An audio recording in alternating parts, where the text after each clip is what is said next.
Ya, bertemu lagi dengan kami kelompok 3 aksi TI. Ya, sekarang kami akan menjelaskan studi case untuk tugas mandiri modul 3.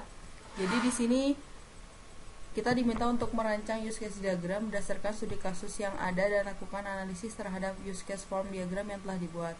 Nah, studi kasusnya di sini jadi ada Igrasias.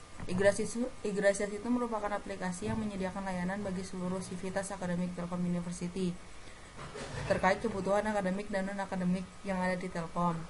Nah, Igrasias ini memiliki banyak kegiatan yang diatur di dalamnya. Salah satunya adalah kegiatan untuk registrasi mata kuliah. Nah, di sini kita diminta untuk meminta use case dari kegiatan registrasi mata kuliah.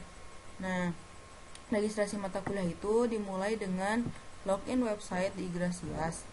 Tapi sebelum kita melakukan registrasi, kita harus survei dulu tentang pengajaran dosen semester lalu. Setelah selesai melaksanakan survei, kita dapat melakukan proses registrasi dari si mahasiswanya. Selanjutnya, mahasiswa tersebut akan memilih mata kuliah yang akan diambil di semester bersangkutan, dan mahasiswa bisa melihat jadwal dari mata kuliah yang diambil untuk memastikan apakah ada mata kuliah yang bentrok atau tidak. Setelah mahasiswa selesai menginputkan mata kuliah dan memastikan bahwa mata kuliah yang diambil tidak ada yang bentrok, maka mahasiswa akan mengajukan ACC kepada dosen wali dan juga dapat mengirimkan pesan dari dosen wali.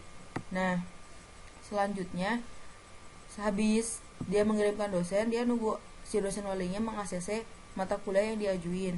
Nah, kalau misalkan nggak dapat ACC, mahasiswa nggak akan dapat melakukan proses registrasi selanjutnya, yaitu cetak KSM.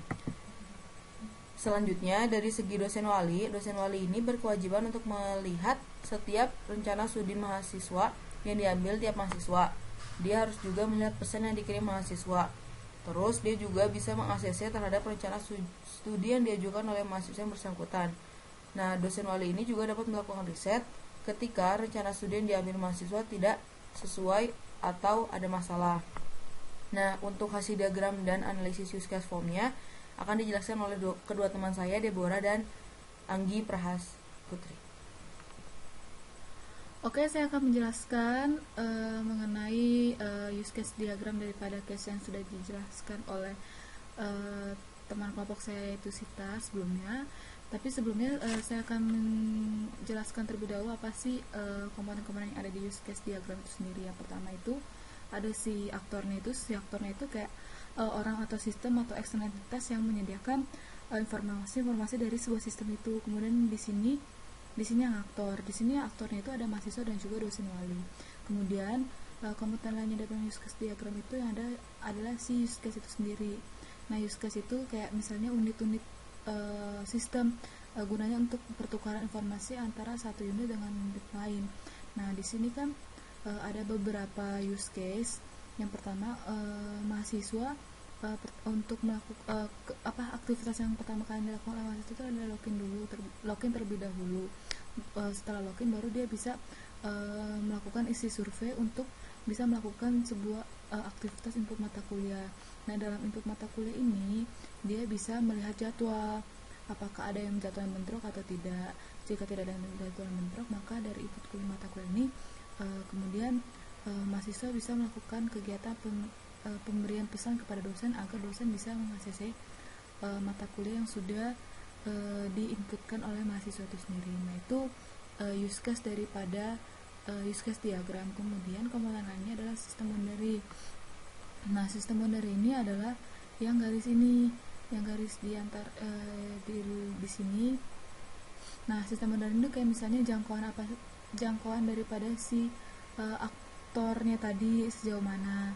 Terus dia tuh memberikan beberapa alternatif sistem yang dapat menjadikan pilihan.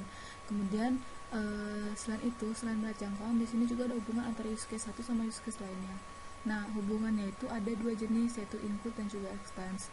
Kalau include itu hubungan antara use case use case 1 dengan use case yang lain, tapi hubungannya kayak sebagai inputan. Jadi untuk bisa melakukan cetak KSM itu requirementnya itu harus apa sih, harus melakukan login terlebih dahulu, itu maksudnya include. Tapi kalau maksudnya extend itu kayak perluasan daripada si use case 1.